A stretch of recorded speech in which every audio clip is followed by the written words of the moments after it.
Warren Buffett acaba de zerar sua posição na BYD depois de um lucro absurdo de quase 4.000% desde 2008. E toda vez que um investidor desse calibre toma uma decisão dessas, o mercado treme. Afinal, será que significa que ele está prevendo uma grande crise? E não é só isso. Enquanto isso acontece, o ouro disparou no dia de hoje para novas máximas históricas, chegando perto lá dos 3.750 dólares. Será que estamos às portas de uma recessão global? É exatamente isso que a gente vai discutir no vídeo de hoje. Então já deixa o seu like, se inscreve aqui no canal, batendo no sininho e vamos lá, bora para o conteúdo. Hoje o ouro voltou a ser manchete. A cotação bateu um novo recorde histórico, fechando nessa segunda-feira quase 3.750 dólares por onça Troy. Isso representa uma alta de quase 2% em apenas um único dia. E não foi só o ouro, a prata disparou também, chegando ao maior nível em 52 semanas. Mas afinal, o que será que está acontecendo? Por que esses metais estão em disparada? E o que isso significa para os mercados e para os investidores? Bom, de acordo com essa manchete aqui, eles atribuem que o principal gatilho veio do Federal Reserve. Na semana passada, a gente teve aqui o Fed realizando o seu primeiro corte da taxa de juros deste ano de 2025, reduzindo a taxa básica lá dos Estados Unidos em 25 pontos base, o 0,25, para a faixa de 4 a 4,25%. Mais importante do que o corte em si foi o sinal dado no Summary of Economic Projections, naquele gráfico onde tinha as projeções do que eles esperavam para o futuro. E o Fed indicou que haverão mais 2 cortes, que eles podem acontecer até o final desse ano. Esse detalhe muda completamente o humor do mercado. Quando os juros caem, ou quando o mercado acredita que eles vão cair mais, ativos que não pagam rendimento, como o caso do ouro, ganham cada vez mais atratividade.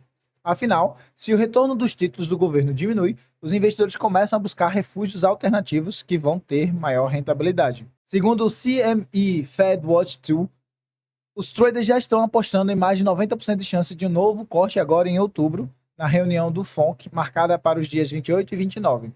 E não para por aí. Parte do mercado já cogita até um ciclo mais agressivo de afrouxamento monetário, algo que pode sustentar o ouro por muito mais tempo.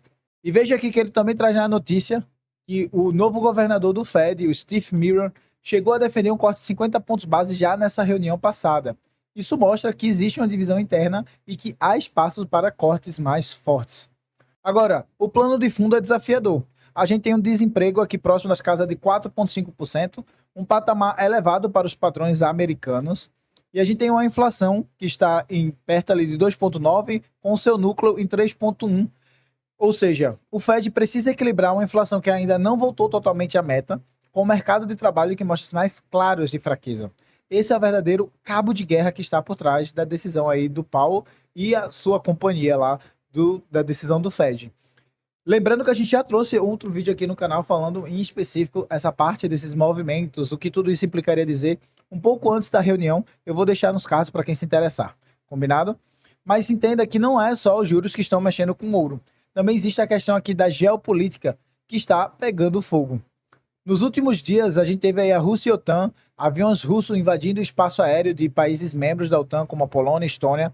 Isso aumentou a tensão militar lá no leste europeu, como ele mostra aqui nessa parte da notícia. Além disso, a gente tem guerras no Oriente Médio, né? Após ataques de Israel em Doha, que mataram líderes do Hamas e até um oficial do Catar, o processo de mediação ficou suspenso. A gente tem Netanyahu aí fazendo mais ameaças caso o Catar não expulse membros do Hamas, como ele mostra aqui nessa parte da notícia.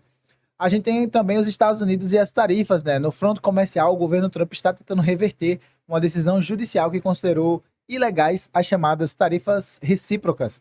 O resultado final deve sair apenas em junho do ano que vem, mas a gente tem aqui, novamente nesse trecho, né? Cada uma dessas incertezas adiciona combustível ao ouro, porque em momentos de instabilidade os investidores correm para ativos considerados porto seguro, safe haven. No fim das contas, o rally do ouro não é obra de um único fator. É a combinação de juros mais baixos, inflação persistente, tensões geopolíticas e incertezas comerciais. Essa soma cria um ambiente perfeito para o ouro brilhar. Agora resta saber até onde vai esse movimento. Será que estamos diante de apenas de uma reação momentânea ou o ouro vai inaugurar um novo ciclo de valorização? Porque eu já vejo gente falando de patamares de 4, 5, 6 mil nos próximos meses. Bom, nos próximos dias o foco do mercado estará em Jerome Powell, que vai discursar hoje para vocês. Eu estou gravando na segunda, vocês vão ver na terça-feira, então já vai ser hoje. e em outros dirigentes do Fed que falarão ao longo dessa semana. Qualquer nuance sobre a trajetória dos juros pode mexer com o ouro e com os mercados globais. Tendo falado do ouro, vamos mostrar agora essa notícia que acabou de sair, mostrando que a Berkshire Hathaway encerrou oficialmente um dos investimentos mais marcantes da sua história. A empresa do Warren Buffett vendeu a totalidade de sua participação na fabricante chinesa de veículos elétricos, a BYD, concluindo uma aposta que começou em 2008 a partir de uma recomendação direta do Charlie Munger. Esse movimento marca o fim de uma das operações mais lucrativas já feitas por Buffett. Ao longo desses últimos 17 anos, os papéis da BYD se valorizaram cerca de 4.000%. Para lembrar, a Berkshire entrou no negócio comprando 225 milhões de ações por 230 milhões. Em 2022, no auge, essa posição chegou a valer quase 9 bilhões, depois de um salto de 41% apenas no segundo trimestre daquele mesmo ano. A redução, no entanto, começou ainda em 2022, quando a Berkshire iniciou vendas graduais. No meio de 2024, já havia se desfeito de quase 76% da fatia e caído abaixo do limite de 5% exigido lá pela Bolsa de Hong Kong para reportar as negociações. Lá, quando você tem um posicionamento de 5%, 10%, quando você vai chegando aí, né, e quando você passa, no caso, você precisa avisar aos acionistas para todo mundo estar ciente. E foi justamente o que aconteceu.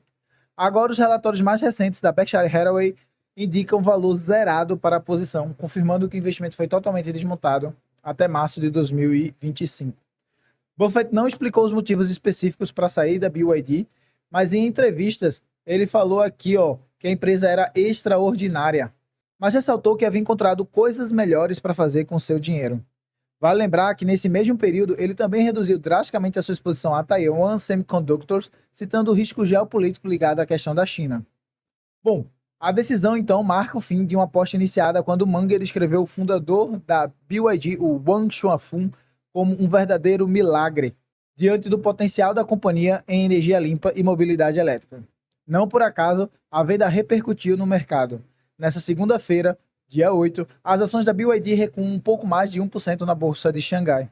Enquanto desmontava sua posição na BYD, Buffett reforçava sua visão clássica de longo prazo. Ele é crítico da pressão por resultados imediatos e do modelo de empresas divulgarem projeções trimestrais de lucro por ação. Prática que, segundo ele, leva a cortes em investimentos estratégicos só para atender metas de curto prazo. Como ele destaca aqui nesse trecho da notícia.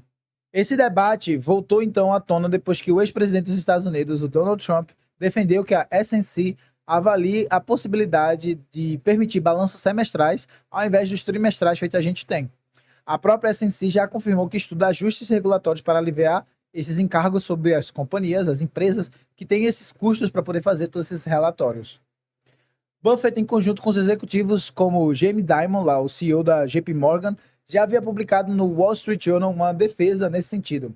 Não são contra resultados semestrais, mas contra o hábito de antecipar previsões que forçam as gestões a agir no imediatismo. E claro, toda vez que Warren Buffett faz um movimento desses, vende uma grande participação e começa a reforçar sua posição em renda fixa americana, o mercado inteiro entra em alerta. Muita gente já começa a especular. Será que vem uma nova crise por aí? Será que o oráculo do Omaha está enxergando algo que ninguém mais viu? E olha só esse dado que eu vou trazer aqui para vocês, que não é novo, tá? É um pouco antigo. Ele mostra aqui a parte da renda fixa da Berkshire Hathaway triplicando nos últimos trimestres. Com essa saída completa da BYD, a tendência é que esse caixa aumente ainda mais. Isso deve aparecer nos próximos relatórios que a gente vai acompanhar de perto. Mas calma, não significa necessariamente que estamos às vésperas de um colapso. O ponto final aqui é entender a filosofia do Buffett. A venda da BYD fecha um ciclo de rentabilidade gigantesco, mas acima de tudo mostra como ele continua seguindo aquela lógica que o tornou referência. Realocar capital sempre onde há a melhor relação entre risco e retorno na sua percepção. Coisa que a gente pode ver nessa notícia que eu trouxe aqui, nessa parte embaixo, quando ele fala projeção, perspectiva para o restante do ano, com o fim do crédito 30D nos Estados Unidos, o mercado pode perder fôlego. Na Europa, o desafio será manter o ritmo diante de pressões competitivas e da saturação em alguns países. Já na China, novos estímulos podem ser necessários para reaquecer a demanda. Então, o próprio Buffett já está percebendo que as vendas não estão tão favoráveis assim, e que isso possivelmente é um sinal de que a gente está possivelmente chegando no limiar aí da quantidade de carros elétricos de venda para BYD, que não tende a crescer mais tanto assim nos próximos anos. Então, seja por fatores econômicos, estratégicos ou até geopolíticos, como ele já deixou claro quando reduziu a posição em Taiwan Semiconductors, feito eu mencionei, cada decisão desse nível passa por análise profunda que ele faz. Nada é feito de forma impossível. Por isso, em vez de olhar para essa venda como um sinal do apocalipse, o mundo vai destruir, vai quebrar, faz muito mais sentido enxergar como uma jogada coerente dentro da forma como o próprio Warren Buffett enxerga os seus investimentos. Paciência, disciplina e flexibilidade para você poder mudar de rota quando o cenário pede, que é o que a gente está vendo agora. Pois então, pessoal, agradeço então a presença de todos vocês. Espero que vocês tenham gostado do vídeo. Se gostaram, não se esqueçam de deixar o like, se inscrever no canal, batendo no sininho. E deixem aqui embaixo no comentário o que é que vocês acharam. Vocês acham que o Warren Buffett está vendo alguma coisa que ninguém mais está vendo? Ou vocês concordam comigo de que ele está fazendo isso única e exclusivamente por conta de ser uma melhor alocação do recurso? E não tem nenhuma crise necessariamente a caminho. Deixem aqui embaixo nos comentários. No mais, eu vou deixar uma playlist aí na tela mostrando tudo que você precisa saber para investir melhor. E eu convido vocês a assistirem, porque tem muito vídeo lá interessante que vocês com certeza vão aprender muito sobre os investimentos. Combinado? Vou ficando por aqui, um forte abraço e tchau, tchau.